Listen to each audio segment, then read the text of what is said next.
সত্যি বলতে আমি এই সবজিটা আমার জন্মের পর থেকে বড় হওয়া পর্যন্ত কখনোই দেখিনি। বিয়ের পরে সর্বপ্রথম আমার হাজবেন্ডের মুখে এই সবজিটার নাম শুনেছি। আজকে এই রতি পরিষ্কার করার অসাধারণ একটা ট্রিক্স দেখাবো, যেটা দেখে আপনারা আসলে অনেক অবাক হয়ে যাবেন। কচুর সবকিছুই চিনি, কিন্তু কচুর মধ্যেও যে এই জিনিসটা হয় সেটা আমি আগে কখনোই জানি না। তো আপনারা অনেকেই দেখে বুঝে গিয়েছেন এটা আসলে কি সবজি। এটা হচ্ছে স্পেশাল কচুরলতি।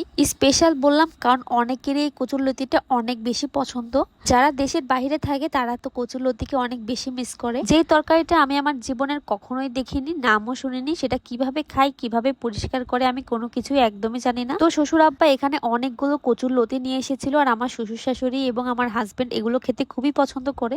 আর আজকে শাশুড়ি আম্মা এগুলো আমাকে পরিষ্কার করতে দিয়েছে। তো আমি কিভাবে পরিষ্কার করব এটাই বুঝতে পারছিলাম না। তো মা প্রথমে দেখিয়ে দিয়েছিল এগুলো কিভাবে পরিষ্কার করতে হয়। তো এই তো এখানে আমি প্রথমে একটা একটা করে পরিষ্কার করছিলাম। এই লতি পরিষ্কার করা অনেকটাই ঝামেলার। এই ঝামেলার কারণে কিন্তু অনেকেই কিনে খায় না। তো এই তো এখানে আমার অনেক সময় লাগছিল এই লতিগুলো একটা একটা করে পরিষ্কার করতে। তারপরে হঠাৎ আমার ফেসবুকে দেখা একটা ভিডিওর কথা মনে পড়ে গেল। তো যেই বলা সেই কাজ, শাশুড়ি আমাকে বললাম একটা স্টিলের মাজুনি দিতে। তো ঠিক সময় ঠিক জিনিসের কথাই আমার মনে পড়েছে। এবার আমি নিয়ে নিলাম স্টিলের মাজুনি।